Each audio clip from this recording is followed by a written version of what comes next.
मिल गया माल तो क्या परवाह। संत की प्रवृत्ति ऐसी रहती है। आज जहाँ बैठे हैं ये सिद्धिपीठ है, दिव्य तपस्थली है, और यहाँ कितने बड़े बड़े कार्य हो रहे हैं। ये मैं देख रहा हूँ, सुन रहा हूँ कि अद्भुत दृश्य है यहाँ का, देख रहा हूँ। तो संत परोपकारी होते हैं। तो संत की बड़ी भाषा क्या है कि मिल गया माल तो क्या परवाह, हुए कंगाल तो क्या परवाह, बढ़ गए बाल तो क्या परवाह, उधड़ गई खाल।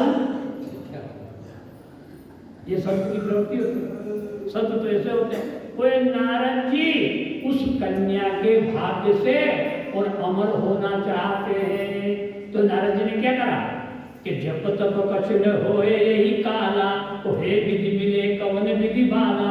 वो जो दंड कमंडल थे ना, पूजा पाठ का सामान था, रामायण गीता भागवत की, उसको तो वही रख दिया और सीधे चले।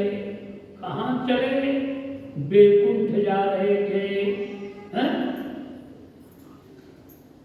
तुरंत चले कमलापति माही। बहुत विचार करते हुए सीधे बैकुंठ जा रहे थे। भगवान रास्ते में मिल गए। रास्ते में भगवान मिले, बोले रास्ते में मिले। भगवान ने कहा नारद जी कहाँ जा रहे हो, नारद जी कहाँ जा रहे हो? बोले बैकुंठ जा रहा हूँ। भगवान ने कहा ये सड़क तो सीधी नरक में जाएगी, इस रास्ते में तो आप सीधे नरक में पहुंच जाओगे। बोले कैसे? कहना तात काम क्रोध मद लोभ सब। सुंदरकांड में लिखा है कि काम क्रोध मद लोभ सब नाथ नरक के अंत। नरक का रास्ता है ये तो भगवान ने कहा नारद जी, बहुत गहरी बात है। पहले नारद जी जब आए थे ना, नारद जी आए थे तो भगवान कहाँ मिले थे? बैकुंठ में। ठीक समझ रहे हो मेरी बात?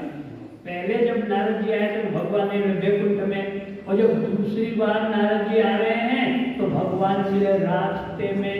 भगवान ने कहा नारद तुम रास्ता भटक गए हो, और रास्ता भटक गए हो तो मैं तुम्हें रास्ता बताने आया हूँ कि इधर मत जाओ, इधर आओ, मेरी तरफ आओ, संसार की तरफ मत जाओ।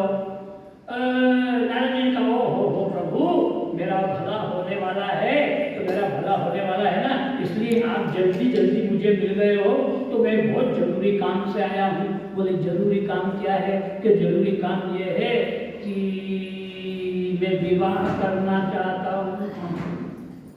क्या?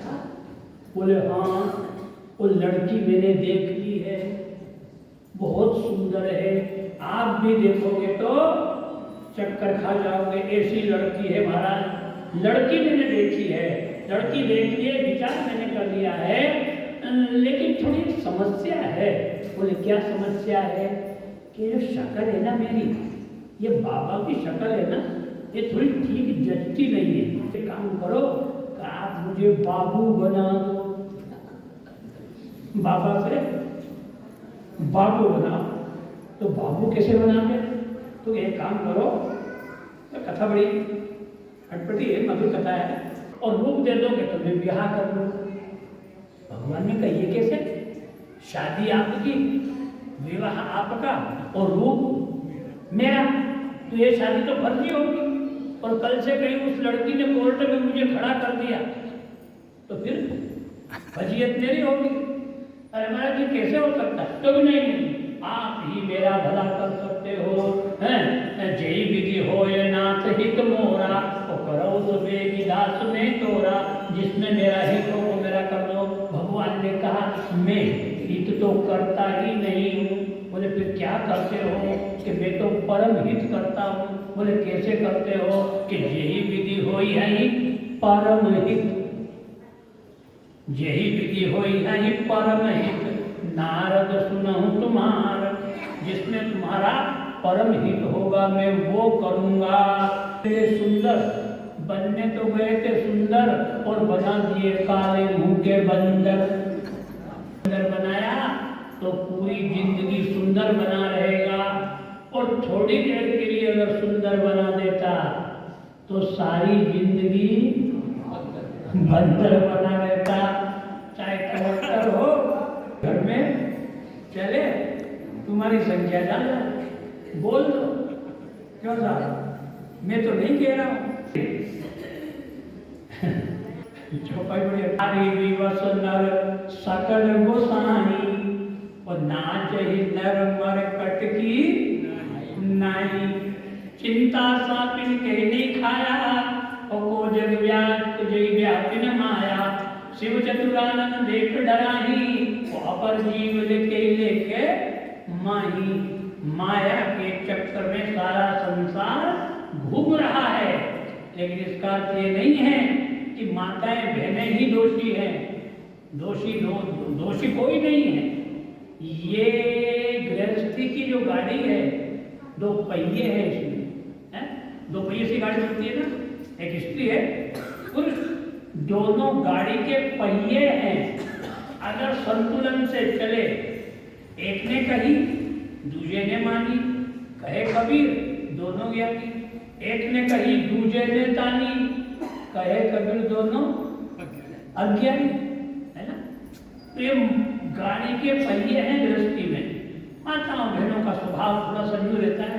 यहाँ की माताओं बहनों का नहीं है, वो तो हमारे मध्य प्रदेश की माताओं का स्वभाव है। थोड़ा पूजा करो, पाठ करो, भजन करो, मंदिर जाओ, सब करो, पर जिद मत करो। क्यों? ऐसा ही है ना, ऐसा होना चाहिए। तो गाड़ी के दो पहिए हैं, वो दो पहिए अगर संतुलन से चलेंगे तो गाड़ी सही चलती रहेगी। और कई गाड़ी के पहिए में एक पहिया तो मारुति का लगा दो और एक ट्रैक्टर का लगा दो, तो फिर कैसे चलेगी? बहुत बढ़िया। तो भगवान विष्णु ने कहा कि नारद बाबा आप संत हो, लोक कल्याण करने के लिए संसार में विचरण करते हो।